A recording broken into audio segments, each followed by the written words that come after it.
राधे राधे दोस्तों। आज की वीडियो में हम जानेंगे कि पापा कुंसा एकादशी का व्रत कब रखा जाएगा और व्रत के पारण का शुभ समय क्या है और पापा कुंसा एकादशी की पूजा विधि किस प्रकार की जाती है।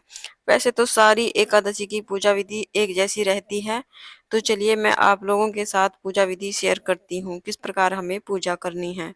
सबसे पहले तो हम उस जगह को अच्छे से साफ कर लेंगे जहां पर हम चौकी लगाएंगे। आप घर के मंदिर में भी ये पूजा कर सकते हैं।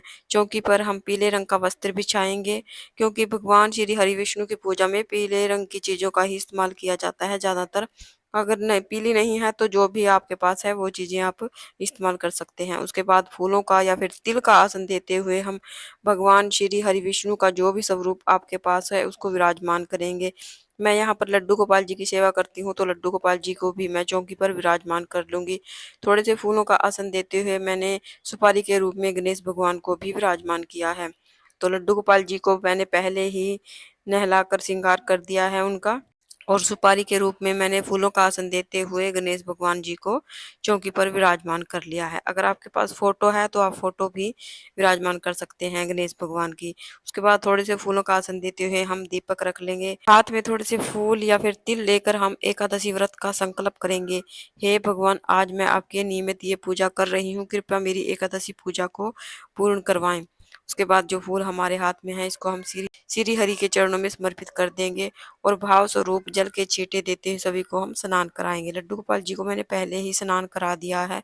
उसके बाद हम सभी को जनेऊ समर्पित करेंगे। हो सके तो भगवान श्री हरि विष्णु को पीला जनेऊ समर्पित करें। अगर पीला नहीं है तो आप थोड़ी सी हल्दी या फिर चंदन लगाकर भी जनेऊ को पीला कर सकते हैं।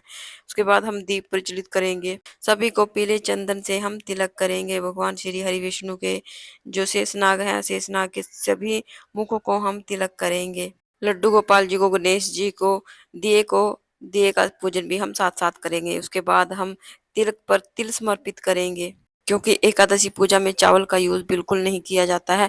ये बात आप विशेषकर ध्यान रखें। और तुलसी भी एक दिन पहले ही तोड़ कर रख लें, क्योंकि एकादशी की पूजा में तुलसी नहीं तोड़ी जाती है।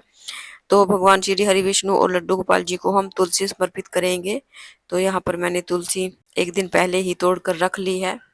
उसके बाद भोग प्रसाद समर्पित करेंगे, ऋतुफल का भोग लगाएंगे। जो भी भोग लगाएंगे उसमें तुलसी दल जरूर से रखेंगे। अगर आप दूध से बनी हुई किसी मिठाई का भोग लगाना चाहते हैं तो वो भी आप लगा सकते हैं एकादशी पूजा में। उसके बाद हम जल का भोग लगाएंगे। जल में भी हम तुलसी दल डाल देंगे। भोग हमारा तभी पूर्ण माना जाता है जब हम जल का भोग लगाते हैं। गणेश जी को हम अलग से भोग देंगे, क्योंकि उनके भोग में तुलसी दल नहीं रखा जाता है। हाथ जोड़कर सभी से भोग ग्रहण करने के लिए प्रार्थना करेंगे। उसके बाद हम फूल समर्पित करेंगे। भगवान श्री हरि विष्णु की पूजा में पीले फूलों का विशेष महत्व है। पीले ना हो तो जो भी फूल आपके पास हो वो फूल आप समर्पित करें। उसके बाद हम इत्र सेवा प्रदान करेंगे, क्योंकि भगवान श्री हरि विष्णु को खुशबू अति प्रिय है। उसके बाद धूप दीप दिखाएंगे, दक्षिणा रखेंगे। दक्षिणा पूजा में रही कमियों को पूरा करती है।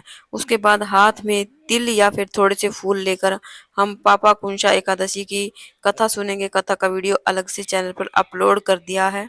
अगर यहाँ पर कथा कहेंगे तो वीडियो ज्यादा लंबा हो जाएगा। कथा पूरी करने के बाद जो फूल हमारे हाथ में है इसको हम भगवान श्री हरि विष्णु के चरणों में समर्पित करेंगे और थोड़े से फूल हम जल के लोटे में डाल देंगे। इस प्रकार हमारी पापा कुंसा एकादशी की पूजा पूर्ण हो जाएगी। पूजा पूर्ण होने के बाद जो जल का लोटा है इसको हम सूर्य भगवान को अर्घ दे देंगे। उसके बाद बहुत ही प्रेम पूर्वक हमें आरती करनी है। सबसे पहले हम गणेश जी की आरती करेंगे, उसके बाद श्री हरि विष्णु की आरती करेंगे। अगर आपको आरती नहीं आती तो आप दिए को क्लॉकवाइज 5 या 7 बार घुमा दे। इसको भी आरती का ही स्वरूप माना जाता है, या फिर आप फोन में भी आरती चला सकते हैं। इस प्रकार बहुत ही प्रेम पूर्वक हम आरती कर लेंगे। आरती करने के बाद थोड़ा सा जल लेकर हम चौकी के चारों तरफ से वार लेंगे, आचमनी कर लेंगे। हमारी पूजा पूर्ण हो जाएगी। उसके बाद हाथ जोड़कर हम भगवान से प्रार्थना करेंगे। पूजा में रही कमियों के लिए क्षमा याचना करेंगे। अपनी मनोकामनाओं को पूर्ण करने के लिए भगवान श्री हरि विष्णु से प्रार्थना करेंगे। जल के लोटे को हम सूर्य देव को अर्घ दे देंगे। जो भोग प्रसाद हमने चौकी पर रखा है इसको हम परिवार के सभी सदस्यों में बांट देंगे। इस प्रकार हमारी पूजा पूर्ण हो जाएगी।